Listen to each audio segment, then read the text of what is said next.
use a retinoid every night? Yes, I do. The key to using a retinoid is to prep the skin and make sure it's hydrated, ready to go. So what I like to do is skin flood. First, I'm going to use a facial mist. I've already double cleansed my skin. This is from Rose. This is the glazing mist. This has ceramides and ectoin.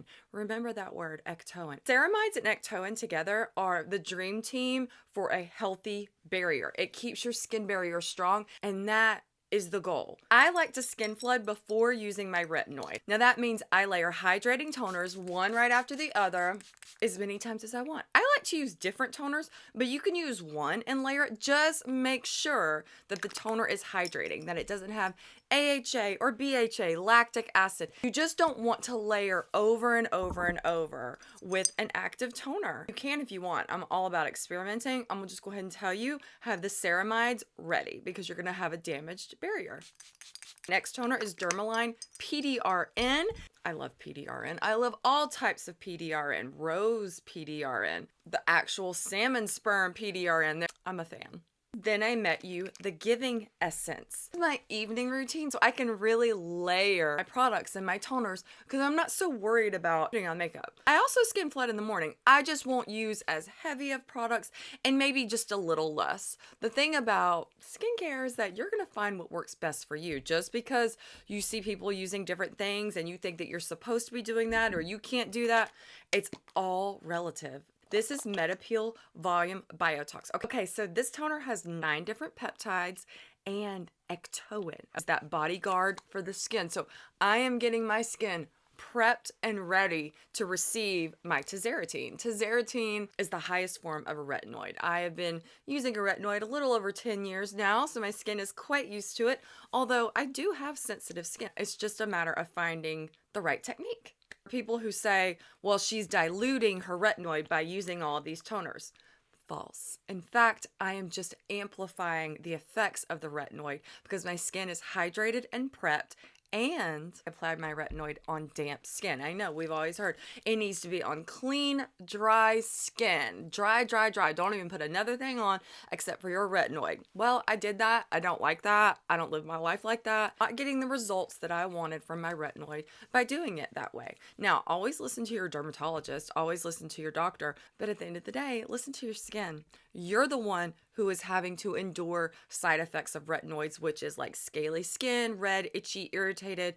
I mean, retinoids aren't fun, but they're your mean best friend. They want the best for you to help your skin just rejuvenate. Last essence in the lineup is the Haru Haru Probiotic Essence, and it is full of ceramides. So that is going to keep the barrier strong. This is amazing, and yes, it goes on before your serums and actives. Next will be my growth factor. This is from Dermatology, and this is the needleless growth factor. It helps to lift the skin, plump the skin. Growth factors act like a coach for the skin. It tells it when it needs to make more collagen or go over there and heal this wound. I have seen significant results with my skin. And growth factors and retinoids work so well together. This is from OneSkin. This is the OS1 Eye. I always like to put my eye cream up on my forehead lines, around my lips, and I'll take an extra pump and I'll apply it to my neck.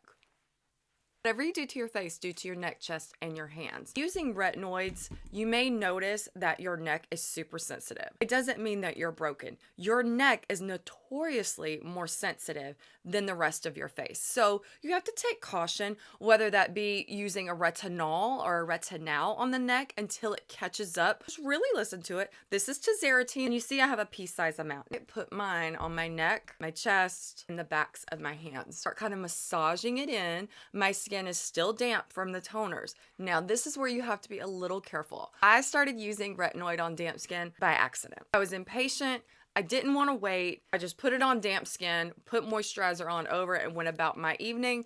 And I noticed a huge difference. First time I ever posted a video about using retinoid on damp skin, people were so mad. Y'all were so mad at me. But it didn't stop me because I was very secure in the way that I do my skin. A lot of people have started using retinoid on damp skin and have seen great results. Some people are highly sensitive to it. It doesn't mean one is right or wrong. It just means that something did or did not work for your skin type.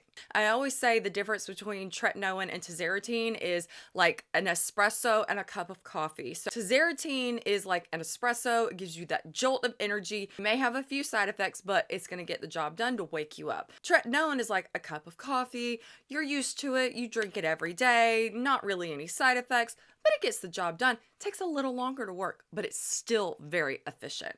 Now it's time for my moisturizer. This is from Anua. This is their ceramide and panthenol moisturizer. This moisturizer also has ectoin. Ceramides, panthenol, and ectoin. Your skin barrier is just going to be so in love with you. And yes, I've heard about Tretinoin face where it makes you look waxy and plastic. Honey, let me tell you something. I'd rather have Tretinoin face than look like that cardboard box that you refuse to take out.